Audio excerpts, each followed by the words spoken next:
SGA and Jokic keep doing MVP things, but it was the Joker's sidekick who made the most noise last night. The Knicks survive another insane game from Trae in the Garden. Will they improve their standing in the Eastern Conference after the break, or is a slide incoming? We've got all of that. Plus, are the Lakers and Hornets really about to go to court over Mark Williams? That's all today on Locked On NBA.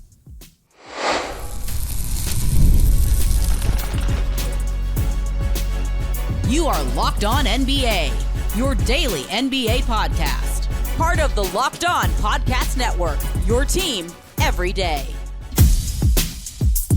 Welcome to Locked On NBA. Thanks for making us your first listen of the day. We are free. We are available wherever you get your podcast, part of the Locked On Podcast Network, your team every day. I'm Doug Branson, host of Locked On Hornets and your Shot Clock Sherpa, guiding you through the NBA's biggest stories every day with the help of Locked On's local experts. And with me are two of Locked On's premier national NBA experts from the Locked On Nuggets podcast and senior NBA writer for the Action Network. We've got Matt Moore, and from the Locked On Bulls podcast, we've got Hayes. Matt and Hayes had a lot to watch, had a lot to cover last night, 15 games.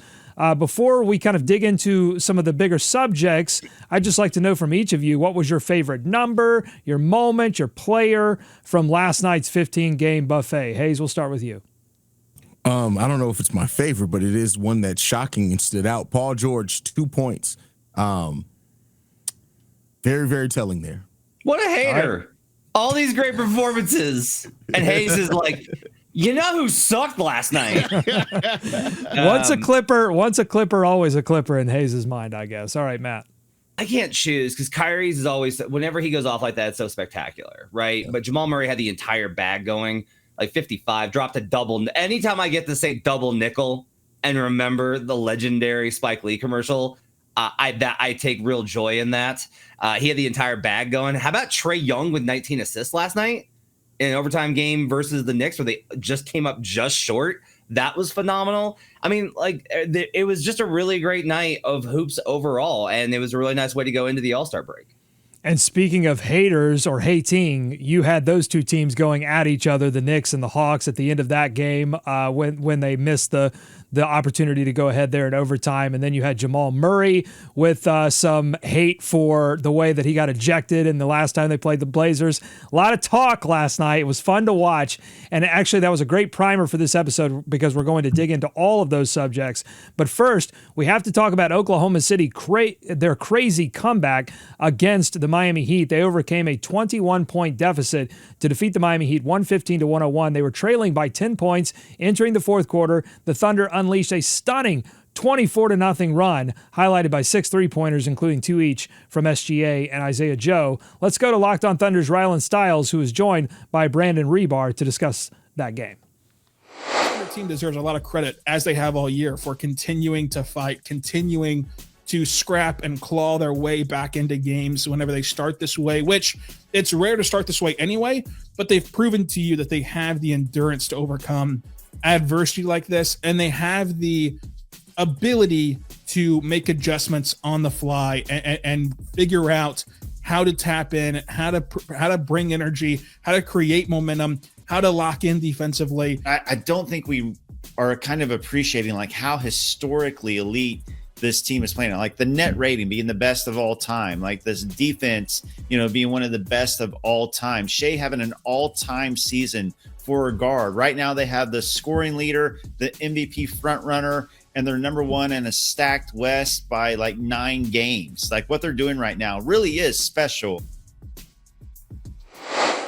And they were led by Shai Gilgeous-Alexander, 32 points, 5 rebounds, 9 assists. He's scoring so well that I think the 32 points actually brings his average on the season down slightly. It's as good a time as any to do an MVP check-in as we near the All-Star break. SGA and Jokic both turned in great performances. It seems like Shai Gilgeous-Alexander still the consensus front runner. Is it unfair to SGA's play this season, though, to call it like Jokic voter fatigue? Because I see those things kind of going hand in hand when I look at the analysis across the league, Matt. Is that unfair to SGA? I think we've kind of moved past voter fatigue, to be perfectly honest with you. And people will be like, well, what 2023? That was because of some other nonsense, right? And there are historical bars. That's a little bit different from fatigue. There's one thing to be like, I don't want to give it to him. And there's nothing to be like, I don't want to put this player who has won championship ahead of guys who have 4 of these MVPs and are at that tier. Now, I think Jokic is at that tier. And I also think it's a regular season award and it's a resume award. So you just kind of give it to the player that you think is most valuable. But I don't necessarily think that it's a voter fatigue issue. I think it does have a little bit to do with if the Thunder were not winning by as much and at the level that they are, this would probably not be a competitive race in favor of Nikola Jokic. It'd be like, yeah, Shea's having a phenomenal season. And if Joker were not having the statistical season that he is, this wouldn't be a race and it would be in favor of Shea, where it'd be like, well, sure, Joker's putting up numbers, but like Shea's going to win 65 to 70 games. This exact combination is what's making for this still being a race this late in the season, I think, Hayes. Yeah, it's definitely like just calling it voter fatigue isn't fair to Shea. Shea's having an amazing season. His team is leading the NBA. Like all those things, he deserves to be in the talk of MVP. It's not just because people are tired for voting for Jokic, but I agree with Matt too. Like voter fatigue is a thing. Yeah, I'm not too worried about it. I think Jokic is having an amazing season as well. And if there's any year where it could be a case made for co-MVPs, this may be the year. Do you think this is going to be a close vote, like a split vote between people that feel like SGA MVP, or do you think people will fall on one side or the other, Matt? I don't have the exact numbers in front of me, but I did some research about this a couple of years ago in late summer of 2020, because I had some time for some reason at that point. And one of the things that I found was 95% of the total allocated vote on average, or the available vote share, goes to the winner in the media era. It's almost always above 90. And the response to that is one of two things. You can say it's groupthink. They all just groupthink. Or you can say, no, like discerning basketball minds look at the season and almost always come to the same conclusion once you do the work. And so once we get there, it's probably going to swing one way or the other. I think it'd be really interesting to see a split vote for once, because it's almost always heavily in one direction. But history says no, that this is actually probably going to be, the straw poll comes out on Friday. I'm going to tell you it's probably going to be 80% to Shea. And then I do think it's going to get closer as we get to the end of the season and people actually look at the numbers and they're like, God, the Nuggets are going to win 55 games and he's averaging 30, 13, and 10. And he shoots better from the field and three than Shea. It's going to be really tight, I think, for voters. I don't envy them having to choose this year. Hayes, Giannis Antetokounmpo, he's going to be precariously close to missing out on the opportunity to be in the MVP discussion at all, depending on when he comes back from his latest injury. What are the names that you feel like could jump up into the also ran discussion? Could it be Anthony Edwards? He had scored 40-plus in 3 straight before last night's 28-point performance. Could he pull himself into the top 5 discussion, top 3 discussion? Or you Karl Anthony Towns? What are some names that you're identifying for that also ran category? I think Jason Tatum has a chance to get into that conversation, depending on how strongly he finished this season. I think that he has a chance to get into the conversation. I think he passes anybody up, but I do think he gets in that conversation. Anthony Edwards is an interesting case because he's leading the league in 3-pointers and things like that, but I just think his team and the state of that, not that MVP is a team award, but I do think the state of his team may affect him getting in that. But I think Jason Tatum, I think Giannis has a chance to get into it as well. Luka would definitely have a chance if it wasn't for him missing as many games as he did. But those are kind of the names that come to mind right away. Tatum finishes 4th. Victor Wembanyama finishes 5th is my prediction. Oh, wow. So who's 3rd? Giannis. Okay. So Giannis hangs in there. All right. Let us know what you think on YouTube, youtube.com/@LockedOnNBA. We've got a lot more coming up, including some of the discussions that Matt and Hayes previewed. There were 15 games last night, but I'm greedy. I want more. I want to know what was more impressive. Kyrie Irving's 42 to lift the Mavericks over the Warriors, or Jamal Murray's 55 to beat the Blazers. And this Mark Williams trade story between the Lakers and the Hornets won't go away. There's talk of a mock trial. Matt rolls his eyes. I'm going to get their opinions on that later in the show. Today's episode of Locked On NBA is brought to you by Wayfair. We are now past the holiday season and on the doorstep of spring cleaning. Please get here soon, spring. There's nothing like giving your home a little TLC. Decluttering, refreshing your space can make a world of difference as you settle back into your routine. Whether you're tidying up, clearing out, or just looking to give your home a fresh new look for the year, Wayfair has everything you need, and it's all within your budget. I used Wayfair to design my entire nursery for our newborn. Their massive selection makes it so easy to find the pieces that fit my style perfectly, and the best part, free, hassle-free delivery, even on the bigger items. Plus, their site is so user-friendly, I had everything I wanted in no time. Now it's time to find a comfortable chair that I can watch the rest of the NBA season in, and I'll be using Wayfair to help me find the perfect one. Give your home the refresh it needs with Wayfair. Head to wayfair.com right now. That's WAYFAIR.com. Wayfair, every style, every home. More Locked On NBA ahead. Thanks for making Locked On NBA your first listen every day. Your favorite NBA team has a free and daily newsletter. Go to LockedOnDaily.com and subscribe to stay up to date with local expert analysis and amazing writing from Katie Heindel, Mike Shearer, and Locked On Fantasy Basketball tips from Josh Lloyd. The NBA is closing strong before the break. We had 15 games last night, but I'm greedy. I want more. So we're going to play Gimme More. I want more individual performances like what we saw from Kyrie Irving and Jamal Murray. Let's hear from Locked On Mavs and Locked On Nuggets for the details. Kyrie Irving knew exactly what this city needed tonight. That he knew that this team and this city needed a win, and he knew, I'm going to put everything on the line tonight. I'm going to put everything down. 42 points, 0 assists. The Chuckers stat line from Kyrie Irving to just go out there and give them every bucket. They needed every single one of them. Murray goes for 55 points on 20 of 36. 55 on 36 shots with only 9 free throws. 7 of 15 from 3, 5 dimes, 2 steals, and a plus 26. In a game they won by 11, Matt, like he was so clearly the difference tonight. And like, obviously that's the lead in, that's the understatement of the year for a double nickel game, but he was unbelievable. Okay, Hayes, more impressive. Kyrie Irving's 42 points. He did have 7 rebounds as well, so 0 assists, but he does contribute on the boards a little bit too. For a Mavs team that was desperate for something to take the headlines away from them kicking fans out of the stadium and trading Luka for Anthony Davis. Or was it Jamal Murray's 55 points, that incredible stat line that you heard Matt read there, to beat the Blazers?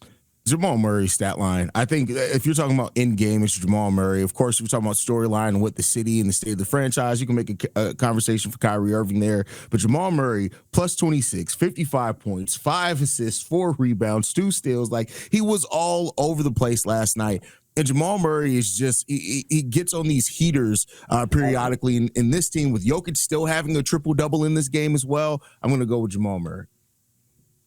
I'm disappointed in you, sir. How can you knock it into how petty this was? This was right up your alley. This was a softball across the plate. I was petty to start the show. I'm not going to be petty the whole show. So on Monday, Jamal Murray had picked up a tech arguing for Nikola Jokic on a foul. Then later in the game, he finishes a layup and screams into Monty Camara's face. And then Delano Banton, fellow Canadian, lets him know. They grew up 40 minutes apart, him and Banton did.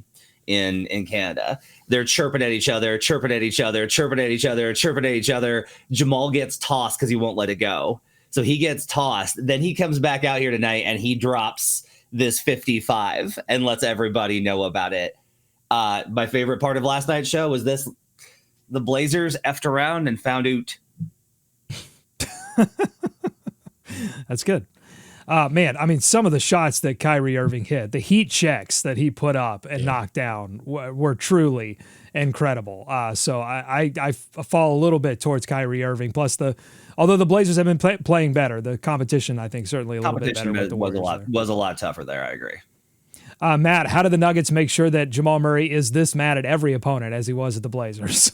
Have a Canadian. That's like the biggest thing here is like, you got to make sure there's a Canadian on the other side. I'm going to go through the Western Conference roster and just be like, all right, they have a Canadian, they're out. They have a Canadian, they're out. Oh, there's no Canadians on that roster. Murray's going to probably underperform. Murray's had a really tough time this season, and he's been reluctant to kind of talk about it. He first was like, I don't know what you're talking about. I'm totally fine. And then was like, yeah, look, it's been a little tough. So seeing him kind of get back to this is really encouraging for Denver. Denver's big priority has got to be making sure he's healthy enough to contribute. He was so banged up last year in the playoffs, and it cost them. They probably cost them a chance at a title. That's how big of a factor he is for them. So they got to make sure he's healthy down the stretch. Going back to the MVP discussion, Hayes, does Murray's resurgence lately over the past few weeks, does that actually hurt Jokic's argument here that he has a little bit more help, or at least the explosive score that maybe Shai Gilgeous doesn't have? I don't think so, mainly because, like I said, even in this game, Jokic still had a 26 point, 15 rebounds, and assist triple-double. So, I mean, it's hard. It's hard, too. You're still putting up those type of numbers. It's insane. Okay, let's move from celebrations of great performances to the most disappointing stat line, or the more disappointing stat line if we're playing Gimme More here. Paul George's 2 points in a Philly loss to Brooklyn, or Tyler Hero putting up 14 points, going 1 of 6 from 3, a minus 23 in that brutal loss to Oklahoma City. Before you answer, I want you to hear from Kayla Santiago and Keith Pompey of Locked On 76ers on that Paul George performance. Having a huge opportunity to showcase how he can implement his scoring on the offensive game plan. No Joel Embiid, no Tyrese Maxey. Sixers fall to the Nets 100-96. Keith, he had 2 points in the game. It is crazy to even say that out loud. I looked at it like, dude, this is your time to be the man. Now, when you talk to Paul after the game and you ask him what happened, and he says, they just blitzed me anytime I had the ball. Whenever it was in pick and roll, or whether it was in pick and roll, or whether I had it up top. I don't want to hear about the excuses from Paul George. And, you know, the finger might be messed up and he might have been double teamed on the picks and rolls, whatever it may be. But you're Paul George. You are supposed to have a big game. You are playing the Nets. You are playing the Nets. You are not playing the Celtics, the Cavaliers, or any team like that. And you are the best player, or you should be the best player. He wasn't on the floor last night on that team. It is absolutely ridiculous when you look at it. Kayla Santiago, absolutely unleashing. She did the same thing on Locked On NBA Game Night as well. I did my best. I tried to find something as disappointing or more than that Paul George performance when I gave you Tyler Hero. Let's see how I did. Matt, more disappointing stat line, PG or Tyler Hero?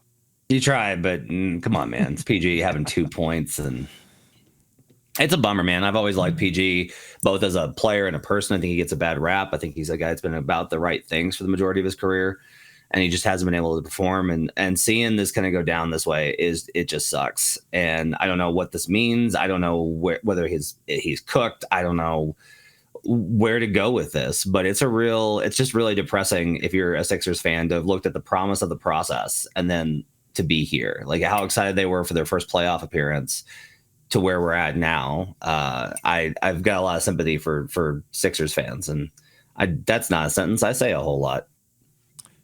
2 points is utterly disgusting. Like, you lost this game by 4 points. You just had to do a fraction of what you've done for your career. You had 30 points from Oubre and Quentin Grimes, players you wouldn't necessarily think that are going to drop 30 points each in a game. And all they needed was Paul George just to do something. 1 for 7. I mean, yeah, he chipped in 4 rebounds, some blocks and some steals, all that, but you just needed him to do something offensively. Paul George, I think he's in the stretch of like 5 games or so, scoring less than 15 points, something like that. Hopefully this caps it. Hopefully he doesn't get any worse than this, because this was a piss poor performance. It was just bad. All right, there were a lot of great individual performances last night, but the game of the night was arguably the Atlanta Hawks at the New York Knicks. Trae Young goes for 38 points and 19 assists in the OT loss for the Hawks. They came up just short, but would Trae Young be like an automatic Hall of Famer if he played 82 games against the Knicks in the Garden? I mean, it is insane what he does there. He's going to play for them at some point. I don't know how. Whoa! He's going to play for them at some point, and it's going to be a very, very special season that results in a first-round loss. Like, it's going to be he is made for that stage, and it's very interesting. Now, maybe I'm wrong, and he's just like, I've been here so long, like, I really care about Atlanta. I'd love to see that too. But yeah, man, like, he loves the stage. He loves these performances. That's where he loves to be. He's a showman, and you got to give that guy credit for being that. Yeah. Hayes, go ahead. No, Trae Young in Madison Square Garden is money. Like I just you always, whatever the over is, if Trae Young is playing in Madison Square Garden, you always take the over. Let me stay on the Knicks here, though. That's it for the Knicks before the All-Star break. They are 36-18, third place in the Eastern Conference, 8 games back of Cleveland. Hayes, by season's end, are they still in third place in the Eastern Conference? Are they able to catch the Cavaliers or the Celtics, or are they going to fall behind the Pacers, Bucks, or Pistons? I don't think they're going to fall behind the Pacers or Bucks. I know that those teams can't. I mean, they have the ability to, but I think the Knicks are going to stay at number 3 here. I think that they're going to come out of the All-Star break. I think they're going to play really well and really consistently under Tom Thibodeau, but I don't know how far I see them going in the playoffs, but I do think for sure that they're going to stay at number 3. I don't think the Pacers or the Milwaukee Bucks are going to pass them up. I think they're stuck at 3. I don't think they can go up. I don't think they can go down. I do have them currently in the 3 seed facing the number 6 seed, the Milwaukee Bucks, which would be quite a matchup. And what interests you most about that matchup? I just think the offensive firepower, right? And then the Knicks trying to figure out, okay, proof of concept. You got OG, you got these defenders. Can you defend Giannis? You know, such a physical force on the interior. Can the Bucks get it together? This is a pretty good defense for them to go against. Can they actually get separation? Can Brook Lopez handle the switching mechanics you need to versus Karl Anthony Towns? It'd be a really great matchup, I think, between Giannis in Madison Square Garden for games, 1, 2, 5, and 7.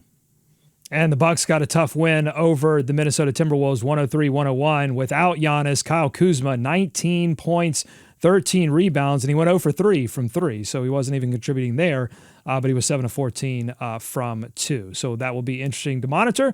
But coming up, I want to turn our attention away from superstars and talk about a team that doesn't have a superstar in the Houston Rockets. Some interesting words from Ben DuBose, who joined Locked On Rockets. Want to talk about that. Plus, the Lakers and the Hornets, are they going to trial over this Mark Williams trade that wasn't? It's getting weirder somehow. That's coming up on Locked On NBA.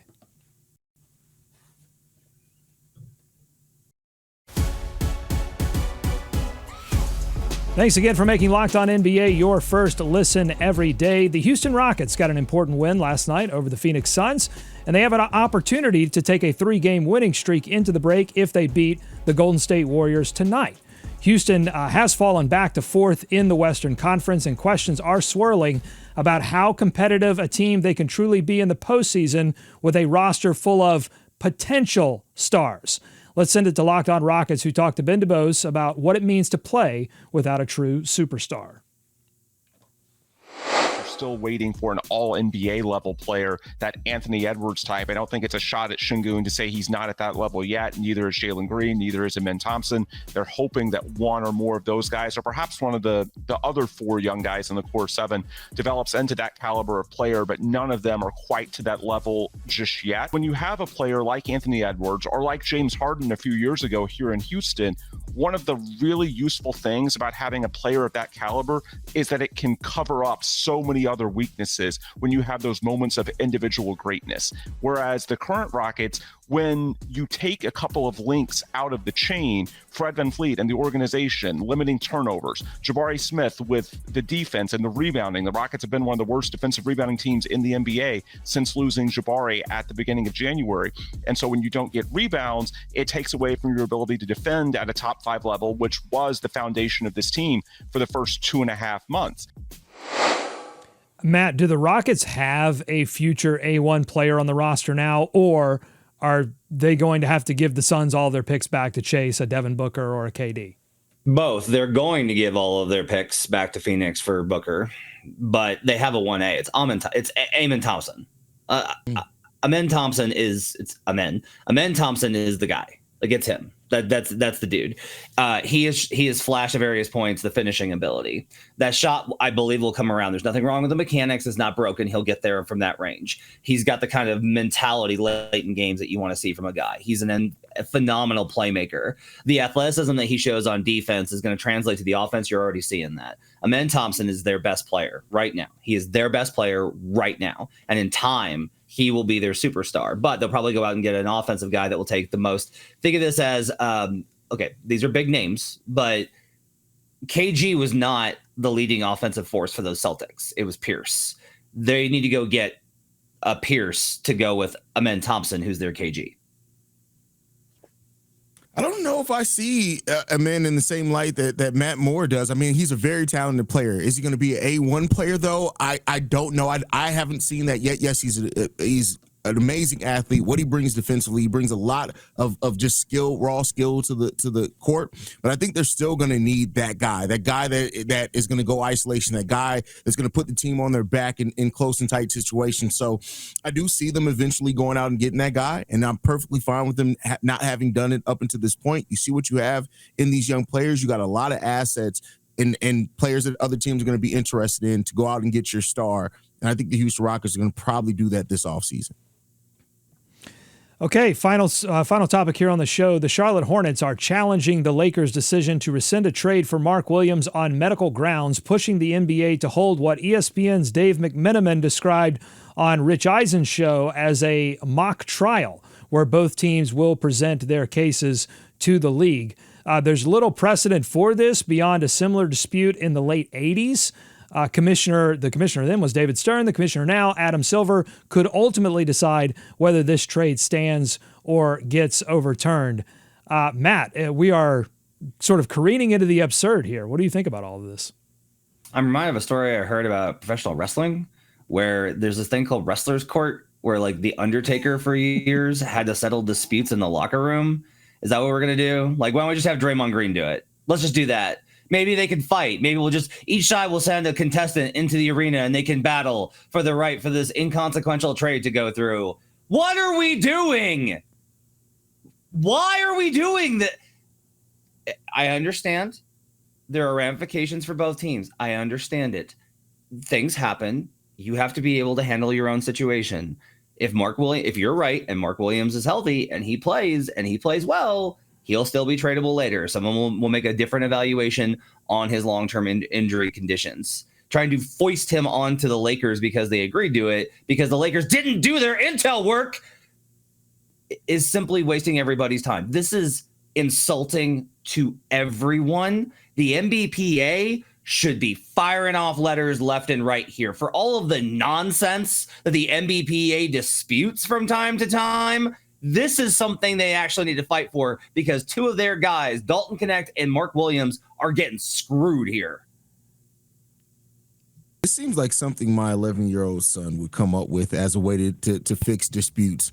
Let's have a trial. Let's let you and mom sit there and let's have a trial. Like that's what this feels like. Like the parents are coming here to settle a dispute between two arguing kids. This is not a good look at all.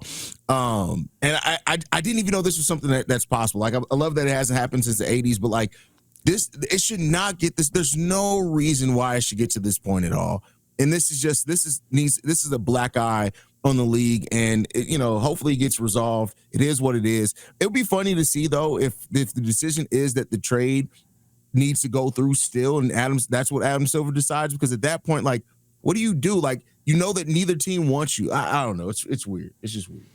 It's an odd situation. I can't wait until the decision is appealed and we go to NBA model United Nations. That's what we're going to go from mock trial to model UN, I think.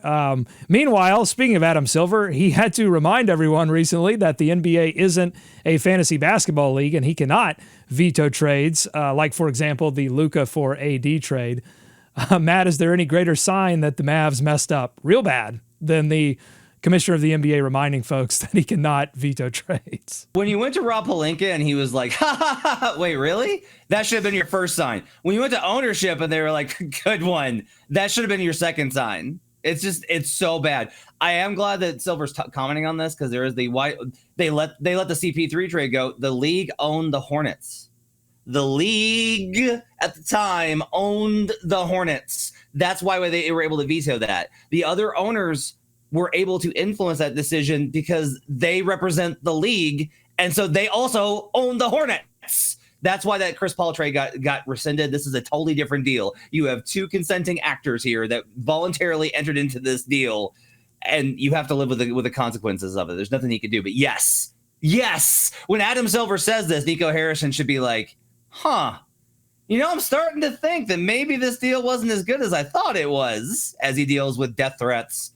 And everyone constantly, he was at an SMU game and they're chanting for it to fire him. He can't go anywhere. Man goes to go get frozen yogurt and they're chanting to get him fired. Rough times if you're Nico Harrison. Yeah, it's one of the stupidest trade that's ever gone down in the history of the NBA, and it's silly because I think when you look at just how everything this shook out, it's a comedy of errors. You traded Luka Doncic at what's supposed to be him going into his prime. You cited his conditioning. You traded for AD. AD's already gotten hurt, is going to be missing extended time. This whole thing is just gone the most hilarious way possible. I can't wait till they parody it on Law and Order or something. Somebody's going to have a skit on this, and I can't wait to see it. Doug, what's like the worst place for people to chant fire you at? What's like the worst place to fire you? Because I think it would be if you were at like a music festival and you had to use the porta potty and then people were outside chanting. Yeah, I was going to say the bathroom because I mean it would really interrupt a very important bodily function at that point. I can't think of really a worse place. Maybe inside a cathedral, because then it's not only them chanting it, it bounces off the walls. You just hear it like a symphony, like a chorus of firings. Yeah, I don't know. Having to use the bathroom at like Panera, that would be like the real low point. Is like you're at Panera and you gotta use the restroom and they're chanting fire you outside. Also, like he does have children. I wonder, like, can he show up at any school events at all? That sucks, man. That gotta suck, right? Like, people are petty. Yeah, if he's got kids, they're getting it at school, and I hate it when people do this stuff like that. Exactly. Yeah, and Hayes is our petty expert, so he would know. You're right. Once upon a time, the NBA did own the Hornets. The Hornets now in a mock trial. They're going to wait to see if the NBA is ready to own them once more. If you like what you heard today, subscribe to Locked On NBA wherever you get podcasts, including on YouTube. Thanks so much for making Locked On NBA your first listen every day. Thanks so much to Matt and Hayes for their expertise, and they are going to give out candy hearts in honor of a Valentine's Day edition of Locked On NBA. Enjoy tonight's action, the last action before the All-Star break. Be kind to each other, and we'll see you right back here tomorrow to wrap up the week on Locked On NBA.